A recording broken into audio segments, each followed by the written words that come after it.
Hello students, and welcome to our continuing series of videos on the principle of mathematical induction. And in this video we're going to prove this statement right here, that if you add up a bunch of even integers, we are going to end up with this formula, n squared plus n. And I want to emphasize here that n here, n is the number of terms, not the term itself. So in other words, if there was one term, the first term is 2, the second term is 4, the third term is 6, and so on. Okay. The nth term is just 2 times n. So let's prove the base case. When n equals 1. Well, when n equals 1, this means there is one term.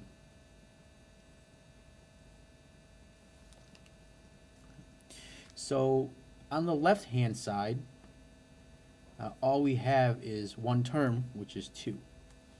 On the right-hand side, we have this formula, and we substitute 1 in there, and we see if that is true. And in fact, this is equal to 1 plus 1, which is equal to 2, which is equal to the left-hand side. So we know this formula works when there's one term. Now we want to show that the inductive case works,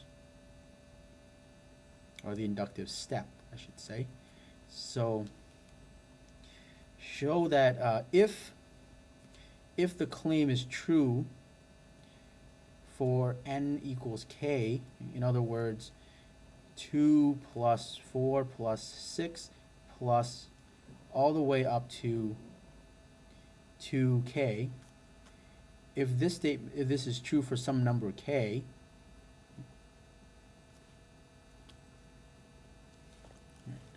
then must be true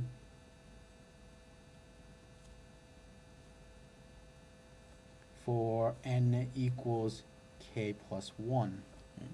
And in other words, what we need to do is show that 2 plus 4 plus 6 all the way up to 2k plus another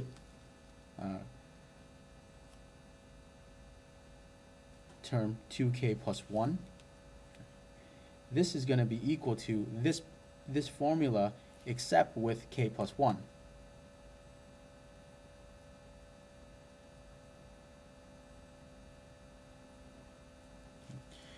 Whoops, let me write this a little bit more clearly.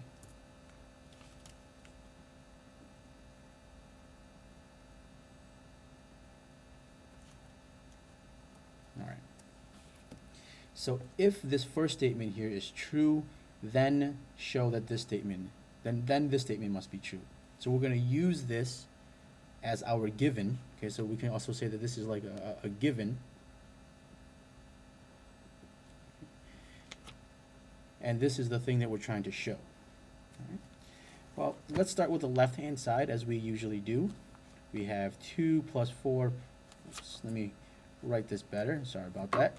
2 plus 4 plus 6 all the way up to k. And then plus, I'm sorry, this is 2k. And then add on another piece, 2k plus 1. Well, this is equal to, now this part we know from the inductive step, from the inductive hypothesis, that this is equal to k squared plus k. So this is from inductive hypothesis,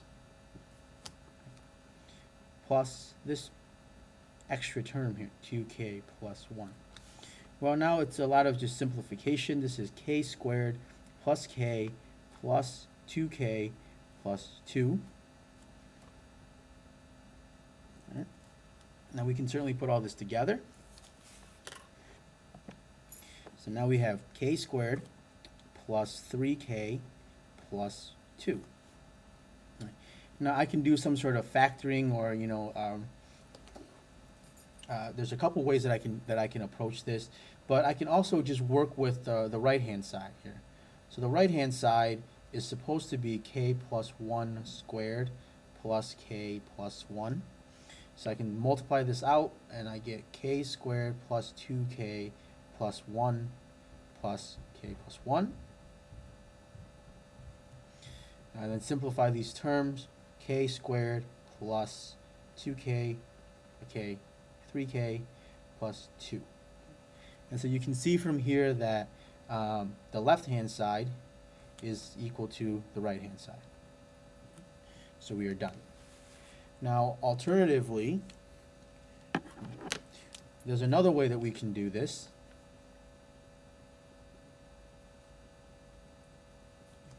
If we really wanted to, we could take this part right here, and we can turn this into k squared plus 2k plus 1 plus k plus 1.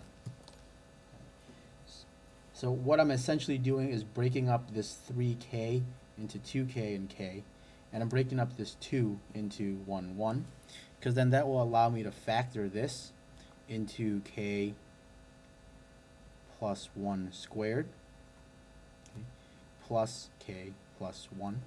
And this part right here in green is the exact same thing as the original right-hand side that we were trying to do. So there's two ways you can do this in terms of dealing with the algebra. You could just multiply everything out for the left-hand side, multiply everything out for the right-hand side, and show that they're the same.